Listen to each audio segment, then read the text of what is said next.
Hello friends, welcome to Tukiwala brothers channel. My name is Abbas Tukiwala. आज मैं आपको इस वीडियो में जो एप्लीकेशन ऑफ स्टेक है कि स्टेक कहाँ कहाँ यूज़ होता है उसके बारे में आपको बताऊंगा, तो आप ज़रूर से ये वीडियो देखते रहिए। तो एप्लीकेशन ऑफ स्टेक की बात करें तो सबसे पहली एप्लीकेशन है रिकर्जन। रिकर्जन का मतलब है फंक्शन कॉल इटसेल्फ। एक फंक्शन खुद को कॉल करता है, उसको कहेंगे हम रिकर्जन। दूसरी एप्लीकेशन है स्टेक की पॉलिश नोटेशन, यानी आप कोई भी एक्सप्रेशन को तीन चीज़ में यानी तीन टाइप में रिप्रेजेंट कर सकते हैं, इनफिक्स, पोस्टफिक्स एंड प्रीफिक्स में।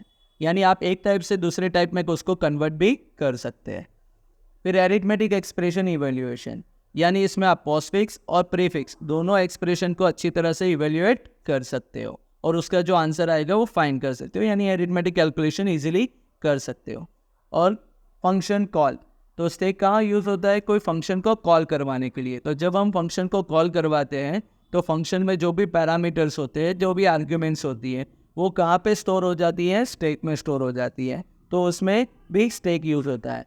और फिर स्टेक मशीन, यानी आप स्टेक मशीन इम्प्लीमेंट करने के लिए जो हमारी मेमोरी में भी क्या होता है, हीप मेमोरी होती है, बराबर। जो कंप्यूटर मेमोरी में भी स्टेक होता है, बराबर, तो जहाँ पे अपना डेटा स्टोर होता है, तो उसके लिए भी क्या यूज़ होता है? स्टेक यूज़ होता है। तो ये सभी एप्लीकेशन है स्टेक की। अब उसमें सबसे पहली एप्लीकेशन हम देखेंगे recursion. Recursion is a process of calling a function itself repeatedly until the particular condition is met, कि जब तक कोई पर्टिकुलर कंडीशंस सेटिस्फाई ना हो जाए तब तक वो क्या करेगा? फंक्शन खुद को कॉल करते रहेगा, बराबर। यानी function call itself, it is called recursion. तो फंक्शन डेट कॉल इटसेल्फ, कि जो फंक्शन इटसेल्फ खुद को कॉल करता है डायरेक्टली और इनडायरेक्टली, उसको कहेंगे रिकर्सिव फंक्शन। तो such kind of function call और ये टाइप के फंक्शन कॉल को हम कहेंगे रिकर्सिव कॉल। समझ में आया? अब रिकर्सिव फंक्शन का जो सिंटैक्स होता है वो किस तरह से होता है? तो टाइप होता है रिटर्न टाइप, फिर फंक्शन नेम, फिर आर्ग्यूमेंट्स। उसमें आप फंक्शन का कोड यानी स्टेटमेंट लिख सकते हो। उसमें आप बेस कंडीशन लगा सकते हो। बेस कंडीशन यानी जहाँ पे आपका फंक्शंस, अगर ये कंडीशन यानी बेस कंडीशन सेटिस्फाई हुई तो आपका जो रिकर्सिव कॉल है वो स्टॉप हो जाएगा, उसको कहेंगे हम बेस कंडीशन। और फिर रिकर्सिव केस है, अगर कंडीशन सेटिस्फाई नहीं होती बेस कंडीशन, तो वो वापस कॉल करता रहेगा खुद को, उसको कहेंगे हम रिकर्सिव कॉल। तो इस तरह से उसकी सिंटैक्स होती है। ओके, तो हम एक प्रोग्राम करेंगे इसको समझने के लिए कि फैक्टोरियल ऑफ एनी नंबर, कोई भी नंबर का हमें फैक्टोरियल फाइंड करना है, किससे? यूजिंग रिकर्जन से, बराबर। तो किस तरह से हम रिकर्जन से फैक्टोरियल फाइंड कर सकते हैं? तो जैसे कि 5 फैक्टोरियल, हमें पता है कि 5 फैक्टोरियल क्या होता है? 5 इंटू 4 इंटू 3 इंटू 2 इंटू 1, यानी 5 से 1 तक का मल्टीप्लीकेशन, जिसका आंसर आता है 120। तो अगर हम उसको रिप्रेजेंट करते हैं एज अ रिकर्जन, तो 5 फैक्टोरियल में क्या होता है? 5 तो निकाल देते हैं उसको कॉमन, तो बचा 4 इंटू 3 इंटू 2 इंटू 1, तो ये 4 इंटू 3 इंटू 2 इंटू 1 यानी 4 फैक्टोरियल हम उसको कह सकते हैं। अब 4 फैक्टोरियल में से 4 निकालेंगे तो बचेगा 3 फैक्टोरियल।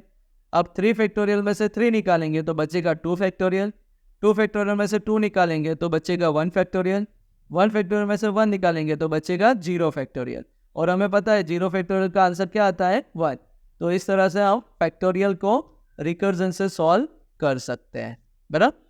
तो इसको हम ऐसे सीरीज में लिख सकते हैं कि कोई भी नंबर का फैक्टोरियल फाइंड करना हो तो उसका आंसर पहले n की वैल्यू जो 0 होगी, यानी ये हमारी बेस कंडीशन है, n की वैल्यू 0 होगी तो उसका आंसर आएगा 1, बराबर। यानी 0 का फैक्टोरियल 1 आता है। अगर 0 नहीं होगी यानी ग्रेटर देन 0 होगी तो उसका आंसर आएगा, अगर आप n निकाल लोगे तो multiply by factorial of n-1, यानी एक नंबर कम हो जाएगा फैक्टोरियल में। समझ में आया? अब उसको हम रिप्रेजेंट करते हैं किससे? प्रोग्राम से, बराबर, कि किस तरह से हम फैक्टोरियल प्रोग्राम को इम्प्लीमेंट कर सकें।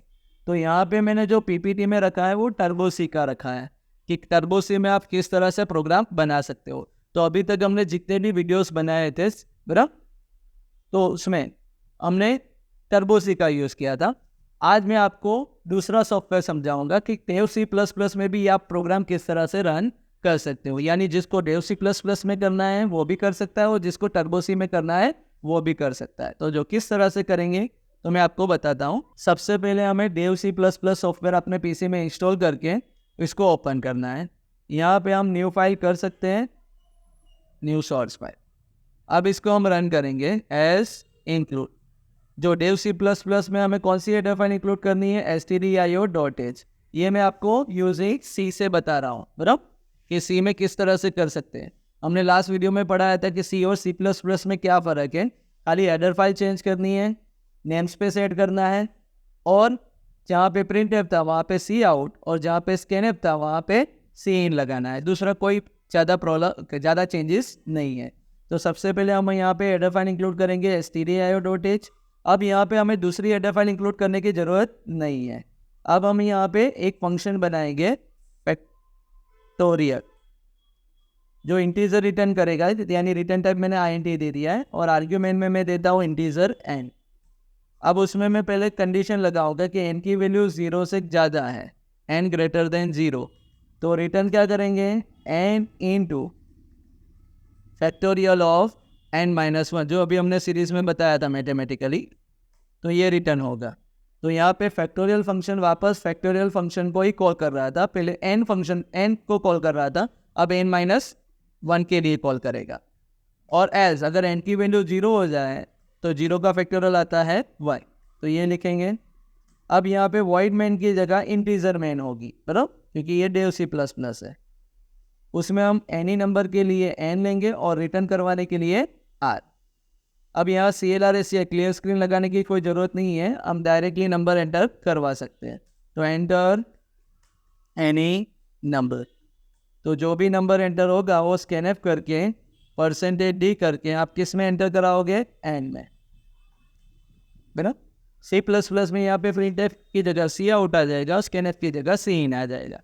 अब हम क्या करेंगे, फैक्टोरियल फंक्शन को कॉल करवाएंगे, जो आंसर रिटर्न करेगा जो r में लेंगे। तो फैक्टोरियल फंक्शन को कॉल करवाएंगे और आर्ग्यूमेंट में n देंगे और रिटर्न करेगा r में। तो हमारा जो आंसर है वो r में आएगा, तो उसको प्रिंट करेंगे factorial is equal to %d, इसकी वैल्यू r की वैल्यू, और लास्ट में गेट ch की जगह यहाँ लगता है रिटर्न 0 यानी एग्जिट के लिए हम रिटर्न 0 करेंगे। अब रन करेंगे तो अभी उसको कहीं भी जगह सेव कर देते हैं, बराबर, डेमो करते हैं। तो ये प्रोग्राम आपका रन होगा। आप रन करने के लिए F11 प्रेस कर सकते हो। अब कोई भी नंबर दोगे, जैसे कि मैं देता हूँ 5, तो 5 का फैक्टोरियल आएगा 120। तो इस तरह से हम फैक्टोरियल का प्रोग्राम इम्प्लीमेंट कर सकते हैं। ओके, अब नेक्स्ट प्रोग्राम है कि फिबोनाची सीरीज आपको प्रिंट करनी है यूजिंग रिकर्जन। तो फिबोनाची सीरीज क्या होती है, तो फिबोनाची एक मैथमेटिशियन थे जिसने एक सीरीज बनाई थी। उसका 2 नंबर फिक्स था, पहला नंबर 0 और दूसरा नंबर 1। अगर हमें आगे का नंबर लाना है तो पिछले 2 नंबर का प्लस करना है। तो 0 + 1 करेंगे तो 1 आएगा, फिर 1 + 1 करेंगे तो 2, 2 + 1 करेंगे तो 3, 3 + 2 करेंगे तो 5, 5 + 3 करेंगे तो 8। इस तरह से हम एनी नंबर तक जा सकते हैं। अब कोई पूछे आपको कि फिबोनाची सीरीज का पहला नंबर क्या है, तो 0 है। फिबोनाची सीरीज का दूसरा नंबर क्या है, तो 1 है। फिबोनाची सीरीज का तीसरा नंबर क्या है, तो पिछले 2 नंबर का प्लस है, यानी फिबो ऑफ 2 + फिबो ऑफ 1, बराबर। इस तरह से अगर कोई पूछे कि फिबोनाची सीरीज का एनी नंबर क्या है, तो पिछले 2 नंबर्स का एडिशन है, तो फिबो of n-1 + fibo of n-2। तो उसको हम सीरीज में इस तरह से रिप्रेजेंट कर सकते हैं कि n की वैल्यू जब 1 है तो पहला नंबर हमारा 0 मिलेगा, n की वैल्यू 2 होगी तो भी दूसरा नंबर हमें 1 मिलेगा, और n की वैल्यू 2 से ज़्यादा होगी तो पिछले 2 नंबर का एडिशन है, यानी फिबो of n-1 + fibo of n-2 मिलेगा। तो आप उसको भी प्रोग्राम में इम्प्लीमेंट कर सकते हो, टर्बो सी से भी कर सकते हो और डेव C++ से भी कर सकते हो। तो अभी हम डेव C++ करके इम्प्लीमेंट करके बताएंगे। तो सबसे पहले हमें एक नई फाइल ले लेनी है यहाँ पे। अब वापस हम हेडर फाइल इंक्लूड करेंगे, हैश इंक्लूड stdio.h। अब यहाँ पे इंटीजर फिबो, आर्ग्यूमेंट में इंटीजर n देंगे, बराबर, एक ही नंबर। अब वो चेक करेंगे कि n की वैल्यू 2 से ज़्यादा हो तो रिटर्न क्या होगा, fibo of n-1 + fibo of n-2। Otherwise elsif, इसमें 2-3 आंसर आते हैं इसलिए एलसिफ लगेगी। अगर एन की वैल्यू 2 है तो दूसरा नंबर हमें क्या मिलेगा, 1 मिलेगा। और एल्स यानी एन की वैल्यू 1 है तो पहला नंबर हमें क्या मिलेगा, फिबोनाची का 0 मिलेगा। तो ये फंक्शन आपको एट ए टाइम एक ही नंबर देगा। अब इंटीजर मेन लगाते हैं नीचे, इसमें इंटीजर एन, आर और कितने नंबर चाहिए वो ले लेंगे एल में। पहले हम क्या करेंगे कि कितने नंबर आपको एंटर करवाने, एंटर कितने नंबर चाहिए, how many numbers you want, कि आपको कितने नंबर चाहिए वो एंटर करवाओ, क्योंकि सीरीज है ना, तो कितने नंबर चाहिए वो आपको एंटर करवाने हैं एल में। फिर हम क्या करेंगे, फॉर लूप लगाएंगे, एन की लूप लगाएंगे, पहले नंबर से जितने नंबर एंटर करवाए एल तक, एन प्लस प्लस। उसमें हम क्या फाइंड करेंगे, आर्क में एक एक नंबर फाइंड करेंगे, फिबोनाची में से एक एक नंबर निकालेंगे एन का और आर में लेंगे और उसको प्रिंट करेंगे। अब एक ही लाइन में मुझे प्रिंट करना है तो स्लेश टी, स्लेश एन यानी न्यू लाइन के लिए, स्लेश टी हॉरिजॉन्टल टैब यानी स्पेस के लिए, किसको प्रिंट करेंगे हम, आर को। और लास्ट में लूप खत्म होने के बाद रिटर्न 0। अब F11 करके मैं उसको रन करता हूँ, डेमो 2 दे देता हूँ। तो कितने नंबर चाहिए मुझे, 10 नंबर्स चाहिए, तो 10 नंबर्स की आपको सीरीज मिलेगी। तो इस तरह से हम क्या फाइंड कर सकते हैं, फिबोनाची सीरीज प्रिंट करवा सकते हैं। ओके, अब नेक्स्ट है कि write a program to find power of x raise to y using recursion, कि हमें power of x raise to y find करना है किससे, रिकर्जन से। तो जैसे कि 2 रेज टू 3 फाइंड करना है तो 2 निकाल देते कॉमन, तो 2 रेज टू 2 हो जाएगा, एक रेस कम हो जाएगी। अगर वापस 2 निकाल देते तो एक और रेस कम हो जाएगी, 2 रेज टू 1, और एक वापस 2 निकाल देते तो 2 रेज टू 0 हो जाएगा। कोई भी नंबर का रेस 0 हो तो उसका आंसर आता है 1। तो पावर में, पावर ऑफ एक्स वाई में 2 आंसर आएंगे। जब y की वैल्यू 0 होगी यानी रेस 0 होगा तो आंसर 1 आएगा, और y की वैल्यू ग्रेटर देन 0 होगी तो अगर हम x निकाल देते हैं तो मल्टीप्लाई में क्या बचेगा, power of x raise to y minus 1, एक रेस कम हो जाएगी। तो अगर इसको भी हम प्रोग्राम में इम्प्लीमेंट करना चाहते हैं तो टर्बो सी से भी कर सकते हैं और डेव सी प्लस प्लस से भी कर सकते हैं। सबसे पहले हम डेव सी प्लस प्लस में करेंगे, तो उसके लिए हम एक नई फाइल ले लेते हैं। तो हैज इंक्लूड stdio.h। अब इंटीजर फंक्शन का नाम है पावर और 2 आर्ग्यूमेंट लेनी है अभी, इंटीजर x और इंटीजर y। उसमें हम चेक करेंगे अगर y की वैल्यू ग्रेटर देन 0 है तो रिटर्न क्या होगा, x इंटू एक्स को हम कॉमन निकालेंगे तो पावर कम हो जाएगी, x raise to y minus 1, एक पावर कम हो जाएगी। अदरवाइज रिटर्न क्या होगी, 1, किसी का भी रेस 0 हो तो आंसर 1 आएगा। अब इंटीजर मेन, उसमें हम रिटर्न करेंगे r और 2 नंबर लेंगे x और y। तो प्रिंट एफ नंबर एंटर करवाएंगे, एंटर बेस एंड एक्सपोनेंट, जो बेस और एक्सपोनेंट है वो एंटर कराओ। Scan F percentage D 2 number है ना, इसलिए पहला नंबर किस में डालेंगे, x में, और दूसरा नंबर y में। अब r में क्या फाइंड करेंगे, पावर किसका, x रेस टू y यानी x कोमा y का, और जो भी आंसर r में आएगा उसको प्रिंट करेंगे कि ये हमारा पावर आ गया। Power is equal to percentage d r की वैल्यू और रिटर्न 0। अब इसको F11 करके डेमो 3 करके सेव करके रन करते हैं। तो जो बेस हम देते हैं 3 और एक्सपोनेंट देते हैं 2, तो 3 रेस टू 2 यानी आंसर आएगा हमारा 9। तो इस तरह से हम उसको रन कर सकते हैं। ओके, अब नेक्स्ट है रिकर्जन का लास्ट प्रोग्राम, के write a program to find GCD of 2 numbers using recursion. GCD यानी ग्रेटेस्ट कॉमन डिवीजर।